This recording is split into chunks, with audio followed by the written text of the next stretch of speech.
சென்னை அண்ணா நகரில் கணவனை கொலை செய்து சாக்கு மூட்டையில் கட்டி கழிவுநீர் கால்வாயில் வீசிய மனைவி கைது செய்யப்பட்டிருக்கிறார்.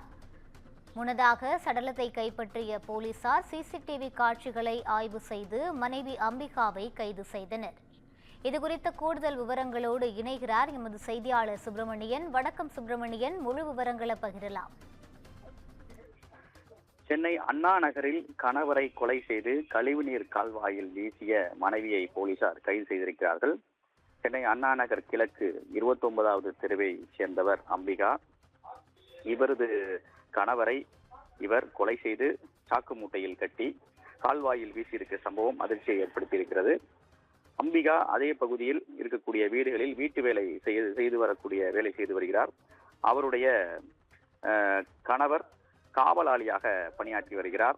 அவருக்கு வயது 55 இருக்கும். கடந்த 5ஆம் தேதி அந்த கால்வாயில் தான் சடலம் ஒன்று கண்டெடுக்கப்படுகிறது. அதன் தொடர்ச்சியாக அண்ணா நகர் போலீசார் வழக்கு பதிவு செய்து சிசிடிவி காட்சிகளை ஆய்வு செய்த போதுதான் பெண் ஒருவர் இது போன்ற சம்பவத்தில் ஈடுபட்டிருப்பது தெரிய வந்தது. அதன் தொடர்ச்சியாக அந்த நபரை தேடக்கூடிய பணியில் காவல்துறையினர் ஈடுபட்டார்கள். அவர் அன்னை சத்யா நகர் 7வது தெருவை சேர்ந்த அம்பிகா என்பது தெரிய வந்தது. அவர் தனது கணவர் சந்தானம் என்பவரை கொலை செய்து சாக்கு மூட்டையில் கட்டி வீசியதும் விசாரணையில் தெரிய வந்தது.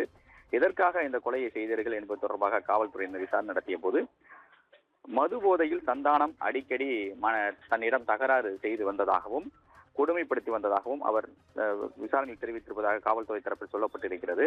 அதன் அடிப்படையில் கடந்த 5ஆம் தேதி கொலை செய்து இரவோடு இரவாக சாக்கு மூட்டையில் கட்டி உடலை கழிவுநீர் கால்வாயில் வீசியதாக அவர் வாக்குமூலம் அளித்திருப்பதாக காவல்துறை தரப்பில் சொல்லப்பட்டிருக்கிறது.